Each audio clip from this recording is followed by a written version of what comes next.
as more solid tissue, but we have to have apoptosis take place in the correct spots so that we can open things up in the chambers and valves. Well, if apoptosis opens up in the incorrect spot, that might be something like a heart murmur. So heart murmurs are backflow between the valves.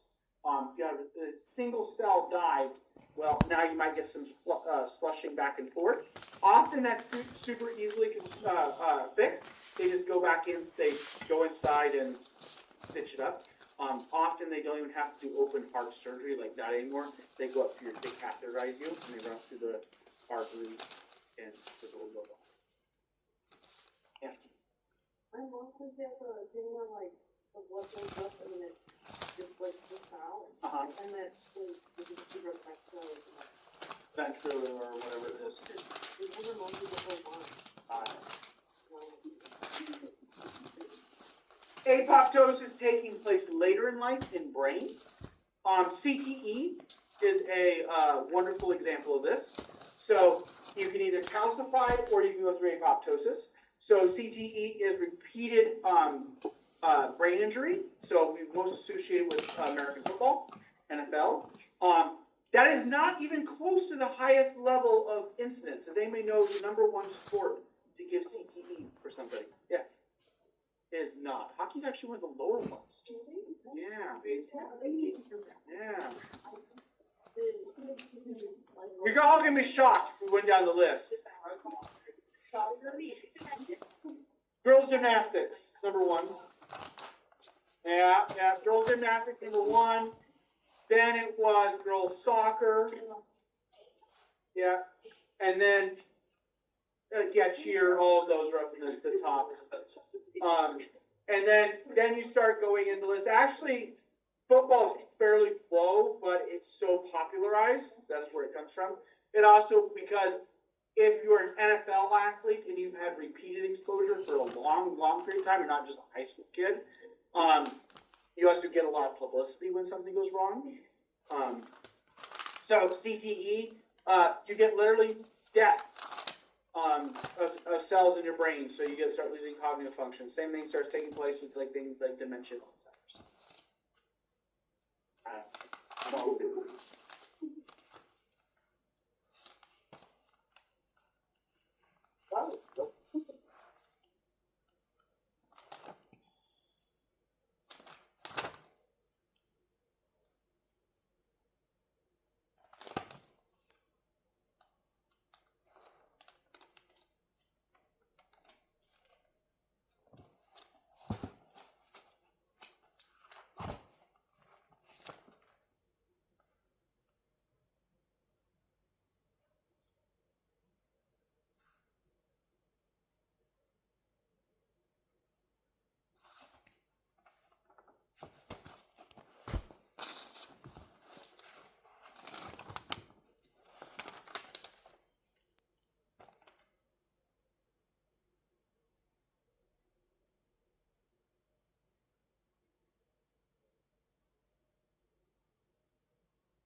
Yeah, so did I.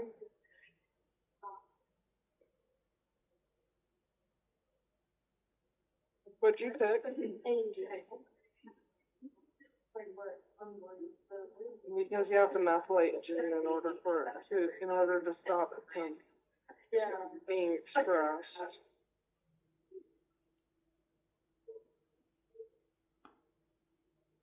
So we want to shut this gene off. How can we do that? Methylating. We could methylate it, and we could deacetylate. We can histonate it, so we're going to deacetylate it. So 5.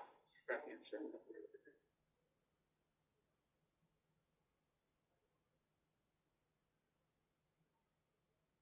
Spina bifida is caused by defolding. So when we have neurulation, the skin did not cover it back up. And so spina bifida basically means that the spine or the nervous system is open. It's typically seen in much lower level of the back, right above the buttocks. but it can occur anywhere in the spinal region. Why do we see it fairly commonly in the buttocks region, but not in other spots?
Dr.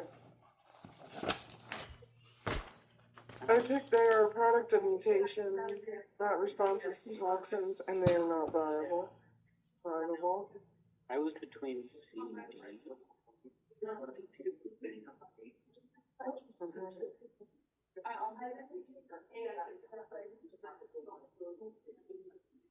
But then at the same time, A doesn't make any sense. Probably.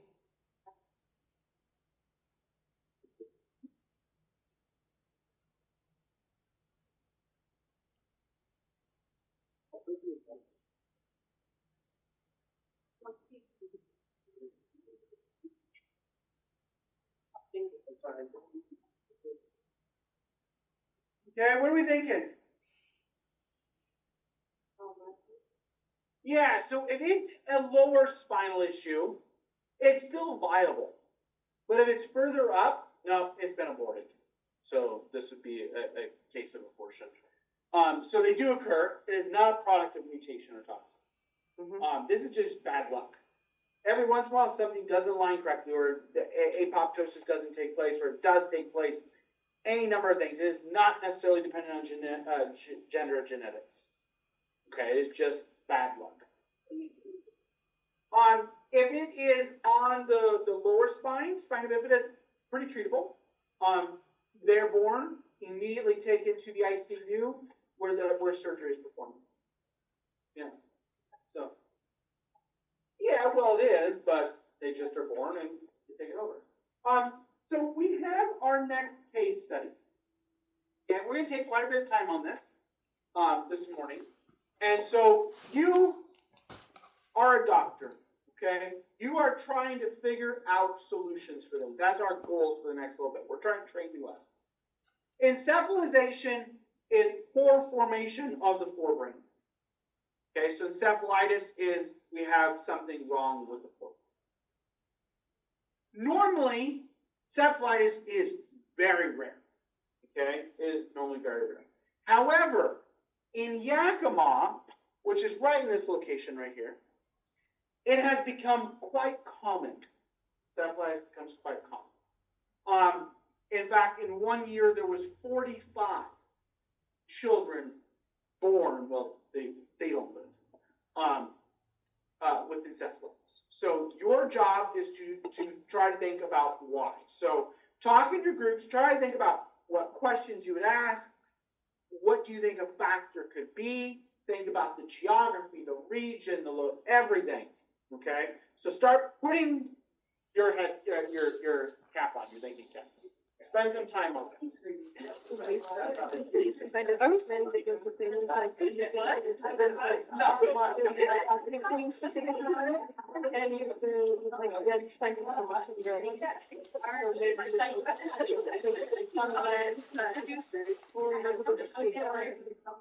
I didn't know how it's made, but it could also be inbreeding.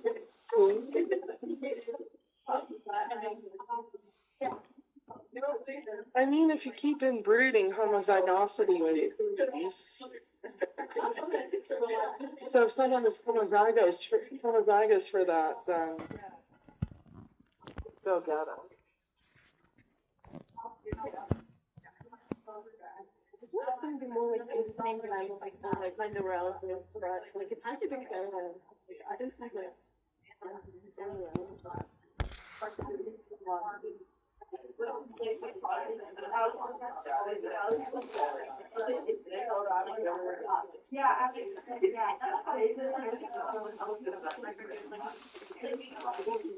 Really?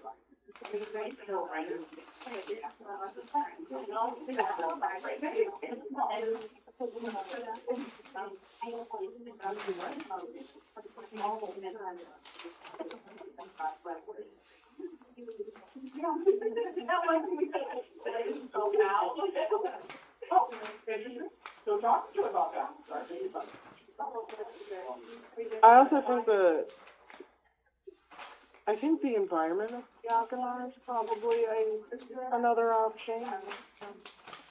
It's mostly desert and it's most of the time pretty hot in the summer. The winter gets pretty cold.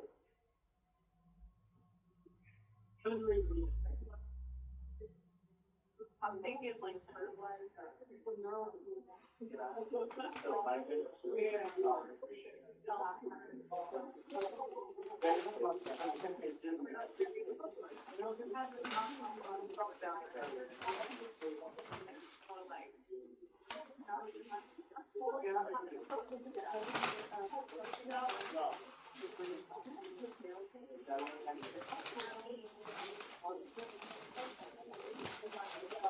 Keep thinking. We're coming up with some interesting ideas in different places. They're Americans. So hot.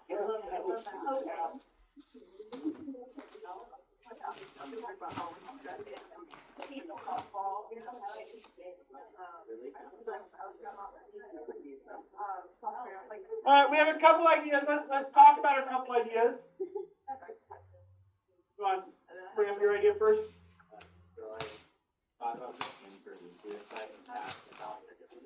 Excellent. This is right next to Hanford. Okay, Hanford is like right there. It's where they built all the bombs. Okay. This is the first idea that came up. Oh shit, maybe they're getting radioactive exposure. Okay. Go around the region. They start testing everything. Has nothing to do with radiation. Has nothing to do with Hanford. But I like the thought. Okay. Gary had another thought here a second ago. Tell me, what was your other thought? Water farming, right? This is a huge farming location. This is actually one of the most agricultural regions in North America. Again, we could test that. We did. Okay, so these were the top two hypotheses the CDC actually produced. Both of them do not show any indication of that. So what I'd like you to do now, who are the people of Yakima? Talk to each other. Who are they? I haven't been there before.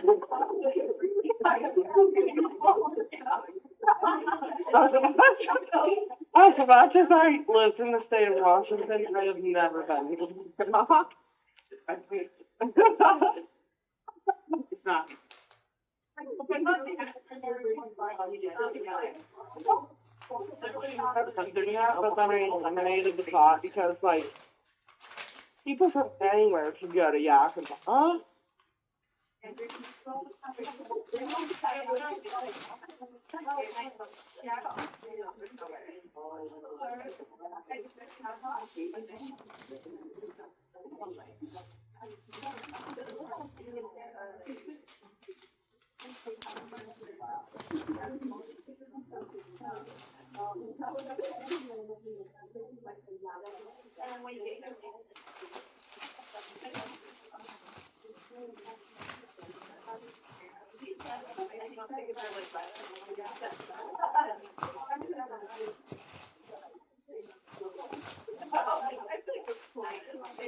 All right, everybody's looking anything up. Who are the people of Yakima?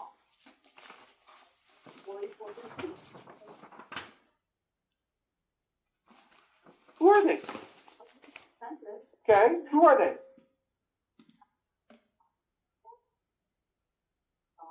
Okay, pretty normal, okay.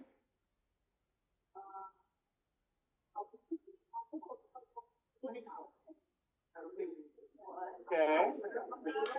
Oh, they're heavily native, and then who else are they? Are they white? No. You ever drive through Yakima? It's all Hispanic, all Native American. Okay. So now let's dive into that.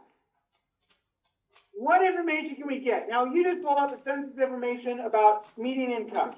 That is complete malarkey. That with that income number you gave out. It says 61. It's more like 16. Yes. Okay. I have a question for you. What is the richest location in the world? Yeah, Medina. Medina and Bellevue. This little spot right there. That's the richest location in the world. Anybody ever been to Medina before? How did you feel? It's like the help and the Lord. Hell yeah. No Maseratis, Bentleys. Yeah. Who lives in Medina? Bezos, Bill Gates, Paul Allen. They all live in one block of each other. My grandma actually lives in Medina. Okay?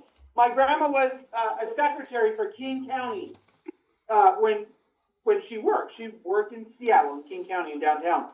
Medina was the poor region. It was the country. It was the vacation homes. And her and her husband were so poor they couldn't actually buy a house in Seattle where they worked, and so they bought a house in Bellevue in Medina. They bought it for $35,000. It was a 2-bedroom, 1-bathroom Rambler. Still today, $35,000. It's worth $3 million. Yeah. Their Rambler. It's worth $3 million. We keep asking Grandma, sell that shit. She has an open offer from Microsoft has open offers on every single house in Medina where they will pay you whatever you want because they try putting their VPs and stuff in Medina. Okay? Medina is wealthy. All right. I have a question for you. What do you think is the poorest location in the United States? Yakima.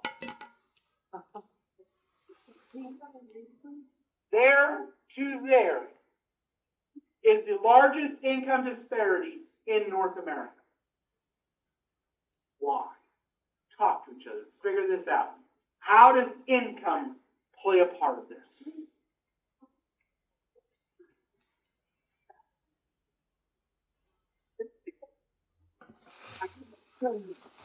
Income play a part of this.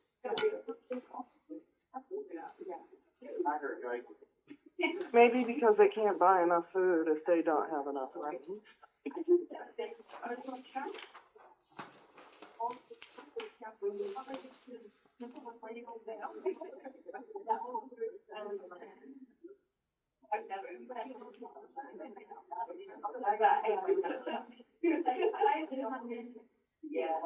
What do you guys think? I didn't see those videos before he said it. All right, anybody got an idea? How does like embarrassment? poverty play a role? Everything. Poverty plays a role in everything. Access to resources. Access to nutrition, excellent. Who are these people? We hit Hispanic, we hit Native American, but who are they? Are they legal? Do they have legal status? They're probably farm workers, means they're migratory. Migratory farm workers who are scared to death of being involved in anyone with an official title. So what happens to prenatal care? Goes down. Got a question for you. Who has worse prenatal care, the United States or Yemen? United States. We have terrible prenatal care. Okay, we are one of the worst in the world at prenatal care. We are amazing at triage, though. Our hospital systems are fabulous. But we have no primary care doctors out there. Why do we have no primary care doctors? They don't get paid anything. You wanna be a primary, how many of you wanna be a primary care doctor? Yay, I love you. I want you to be a primary care doctor. No.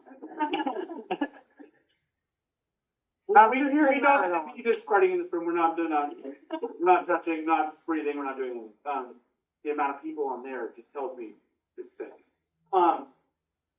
Yes, Mike, so I'm sticking with it. So, being a primary care doctor, you make nothing. Okay? But how much did you pay in student loans? A lot. So here's the deal. This happens all the time. You're a poor kid. Okay? You grew up in a poor community. You make it. You succeed. You got that education. You're smart. You had the resources. Your community puts the resources into you. You made it and you leave. You get the hell out. Anybody want to live in Yakima? Hell no. I got a question for you. How many Trauma One medical centers do we have in the Pacific Northwest? Trauma One. Big, huge medical centers. We think one, Harborview. Okay? Harborview is owned by the University of Washington, which also owns Virginia Mason, Children's, UW Medicine, Swedish. It's all one conglomerate under the UW umbrella. Okay? It has so many beds, it sees so many patients. And it has billions of dollars behind it. Do you know Yakima has a bigger trauma center with 1/10 the funding? What? Why is all the funding in King County? What's the richest location in the world? Medina. Who has the best school district in North America? Medina. Bellevue School District. Money starts talking, okay? So, you want to be a doctor. Where do you want to be a doctor at? Seattle, you want to make money. King County, Summers County, you're smart. You made it out. You escaped your community. So what starts happening? Everybody goes, the wealth leaves. You have people not returning to their community, not giving back to their community. But your community put the effort into you to get you there. So you say, oh, I paid. How much did you pay for this class? Don't answer. The right answer is too much. Okay? Hopefully nothing, right? But that's not true. Even if you paid something for it, your community is putting up more money for you to go there. Okay? Medical school is going to cost you probably $250,000 to $300,000 to go. Okay? But it's going to cost the state $1 million to put you through it. So a lot of money gets invested in you, and you immediately become a surgeon or a plastic person, or you know, something else. I don't know. They irritate me. All that money, all those resources got wasted. Because now, how many primary care doctors do we have? None. How many of you have been sick recently and tried to go to a doctor? Oh, they're not. They don't even exist anymore. Because all the doctors are specialists. Because they all can't afford to live. And they all left their communities. Okay? So now, we have one of the poorest locations in North America, who happens to not have total legal status, who has no access to health care. And what about food? Little control. Little food. Food deserts are a real thing. Okay? You think we don't necessarily live in a food desert here? Good luck. If the Kroger-Safeway merger happens, that is a food desert by definition. You're going to be down to one grocery store in your region. Okay? That is terrifyingly scary. Because they control the price manipulations. All these other things. We start going into that. But I want to produce good doctors. Okay? What's a good doctor? One that gives back to the community. One who stays in the region. One who actually provides health care. Not just treats the rich. Not just treats these things, right? We want to be able to start producing that. So the good news is the state of Washington now recognizes this. They've opened up a whole new wing for producing general physicians. Okay? And the idea is we're going to produce you for your location. That's what we need. This turns out, this is simple. This is a folic acid issue. Folic acid is something you take in your prenatal vitamins. You become pregnant, you go see a doctor, you start taking folic acid, you take prenatals. Something so simple, inexpensive, is what's driving this issue. So this tells you a whole lot about socioeconomics and biology. So why are we talking about this, right? We did neurulation. Well, here's the consequences of neurulation. You want to be a doctor, well, I got to make you become a good doctor. So I'm going to give a story, a personal story about me. Has nothing to do with this. But it's about, I guess, giving back to your community, because I try to remind myself of this. So when you piss me off, I remind myself. I was at the University of Washington. I'm a local kid. Okay? I grew up here. My mom got her GED here. I used to hang out at the bowling alley while she was going to school. There was a bowling alley. Smoke-filled, disgusting Thai units. Okay? Amazing. The peak of America right there. That's a joke, by the way. And so I was, UW, University of Washington does not do tenured positions really much. Everything is on contract. And I got a contract. I was very young, and I was given a 5-year contract. I was 2 years in. And I was like, okay, well, I'm not entirely sure. The economy's headed in a kind of weird direction. Maybe I should start putting some feelers out there. And there was a couple of jobs, and one was Berkeley. Okay, so I applied to be the tenured professor of zoology at Berkeley, invertebrate zoology at Berkeley, so paleontology, like the premier job in the world, if you're a biologist. And then the person who I ended up replacing here, Pam, was like, you should really, really apply to Everett. Like, you'd be really awesome. We'd love to have you. And so I put that feeler out too. And I came up and did an interview here, did an interview at Berkeley, and did the interview at Berkeley, and this was in January, and I didn't hear anything. And so I come here and I do my interview and thinking about it, and I was like, okay. And so then I'm interviewing at University of Puget Sound. If anybody knows, I love University of Puget Sound. UPS is an amazing school. Not amazing for everybody, it's very expensive. But if you are like, have tons of financial aid, tons of resources, oh hell yeah, go to UPS. Like UPS is a great school. It's in Tacoma. It's actually in a beautiful location. Saying it sounds weird saying that about Tacoma, but beautiful location. It's amazing. And so I'm at UPS, and the person who I ended up replacing here, Pam, was there. It was Northwest Bio was being held on that day. And I gave a talk. And so she comes up to me and she's like, Ricky, why are you here? I was like, oh, I'm visiting Joel. Joel Elliott's the head of UPS biology. And so I straight up lied to her, like 100% lied to her. And immediately, what do you think she did? Went to Joel. Like, she's like, dude, why is he here? And Joel's like, we're going to offer him a position for biology, the new biology position. She immediately storms out of the building. I don't even know what the hell happened, but apparently I get told she sped all the way up here, went and banged on the president's door. And that evening, I'm headed to Las Vegas. This ex-girlfriend's birthday, we're headed to Vegas. We're going to Vegas for the weekend. And as I'm walking into the airport, get a phone call from Everett. And they said, we'd like to offer you the job. And the nice cool thing is they actually had to bump the offer because they knew I was at UPS. So that worked out in my favor. And so I was like, fuck it, you know what? Let's do it. Let's do it. So we start celebrating. Hey, got a 10-year job. Like, we got everything. They gave me control of everything. They're like, here, you get everything. And so, all cool and fine and dandy. Get to Vegas, and what happens? Berkeley calls. And I get the email, and I get a letter from Berkeley and says, we'd like to offer you the job of endowed professor of evolution at Berkeley. Fuck. Because what do? You go to Berkeley. Berkeley's awesome. It's Berkeley. First of all, do you make more money at Berkeley or Everett Community College? Everett! There's some irony in you. This last September, I was offered a 10-year job at UW Seattle. Okay? Just so you guys are aware, I was offered a full 10-year job. And I will show you the offer. It was $78,000.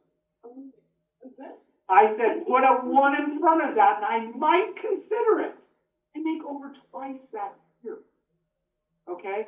Then they write back, well, it's a privilege to work for the University of Washington. And I wrote back, that's like what I wrote. Exclamation point. That was it. So we're sitting there, we're debating all the pros and cons, and it came down to this exact thing. I always joke around that she said, well, you know, you have to give up your Seahawk tickets. I'm like, fuck that, we're staying in Seattle. But actually, the truth is, we came back to, I grew up in Everett. I'm an Arlington kid, grew up in Arlington. This is the community in which I started. Why not give back? So all those resources got put into me. My education cost millions of dollars. Over $3.5 million or so just for my thesis. Okay? That's millions. So if I can stay here and give you the same education that you get at Berkeley, isn't that driving the community forward?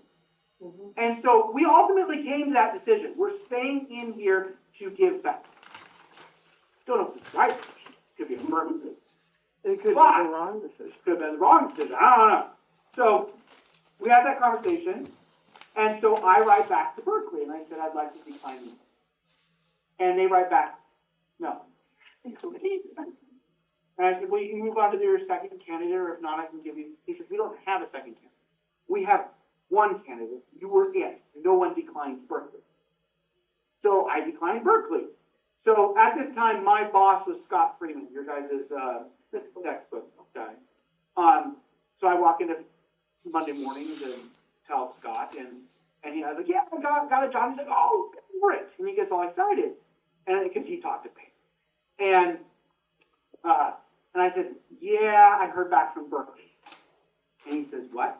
What did you do? Did you get the job? I said, they offered me the job. He said, you're going to Berkeley. And I said, I declined it. Threw the textbook at me. By the fifth edition, probably. Threw the book. He said, you can't decline Berkeley. I said, I declined Berkeley. And then I went through my arguments. And I said, I want to give back to my community. I want to do this. I think it's important. Because what you end up getting is a brain drain.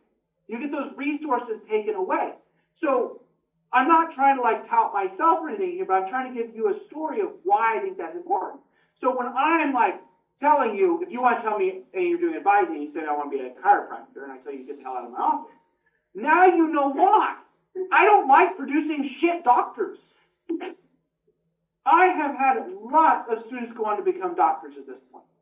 And I would like to say they all stay in their community, which maybe is something I'm trying to give back. I want you, if you go to Yakima, stay in Yakima. Shone was a student in this class, okay? Shone grew up in Yakima. He came to Everett because his parents died, so he came to Everett because his grandpa happened to live in Ottawa. And he did his majors here. I convinced him to take his first doctoral job as being his doctor at Yakima. So he's at Yakima Gym. And I'm like, this is giving back to your community. You grew up in Yakima, change it for the better. You grew up in Arlington, change it for the better. Don't just become that doctor and leave. Because all you end up doing is creating this. This is a perpetual cycle of poverty, despair, and brain drain. The smart people leave. Now, you might say, well, what's happening in the United States right now? There's going to be a brain drain. Let's just be honest. They're all going to leave. All the really, really smart people, all those PIs and jobs are headed overseas. They're all headed to Europe. Just like they did in the early 2000s. Happened once before. But you guys, we find you'll make it. That's where I live. So, okay? Yeah, questions. Then go get funding and give back to you. That's what you really do. Fund people. Yeah. The cycle.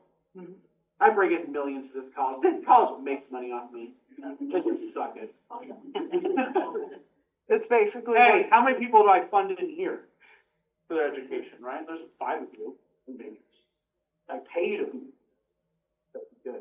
Give back to your community. Bar too, the other people. Yeah. So do scholarships, do those things, work in labs, stay in your community. That's the biggest key. Don't become a shit doctor either. Shit doctors leave, and shit doctors become plastic people. All right. Okay. So, neural defects, lack of folic acid, that's a huge one. Inadequate diet. You can, as we're going to learn all about in physiology, you can be fat and nutrient poor. Those are not the same thing. A lot of people who are obese actually are nutrient poor and nutrient deficit. Good quality food costs more money. Just like eggs. Eggs are costing more money.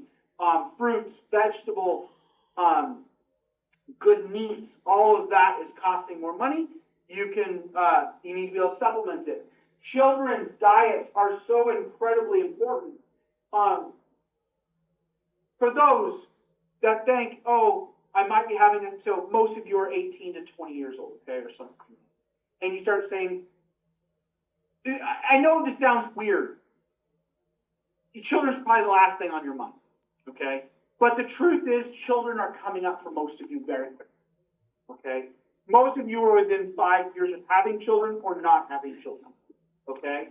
And eggs in development, and we have all those follicle cells, etc., are building off nutrients that hang out in your body. When we think about things like THC, for instance, when we talk about it in lab, you see the effects of it, can actually stay in eggs for about a year. So if you think, ooh, I'm going to smoke weed and then when I get pregnant, stop. Actually, the effects of that accumulate for at least up to a year. Alcohol is about 6 months. And we'll talk about the effects of that, how it changes morphology, neurulation, facial symmetry. Okay?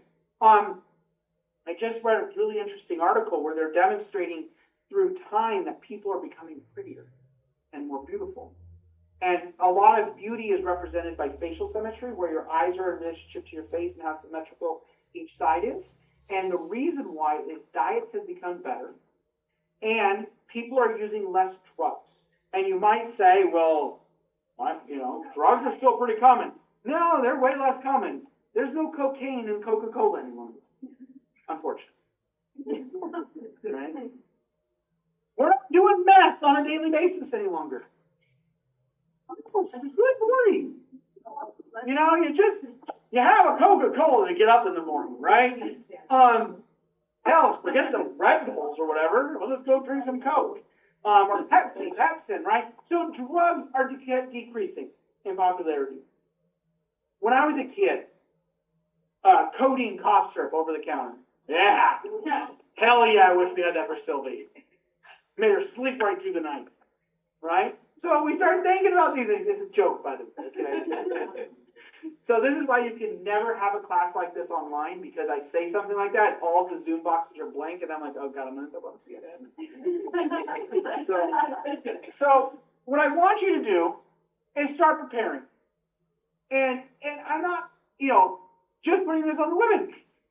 Turns out things can be transferred in sperm as well. And THC shows up in sperm for at least 6 months. So things like that have big consequences. So we're gonna think about all that. We're gonna start building towards body. So I hope now you're starting to see the trends. Okay, we are transitioning now out of mechanisms to case studies, and next quarter is a lot of case studies. We're gonna build up physiology and stuff. Okay.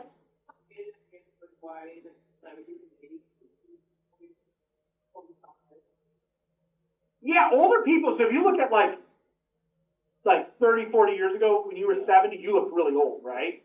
And now 70 doesn't look so old anymore. A lot of that's coming together. Nutrition. I know. I had my first filling ever yesterday.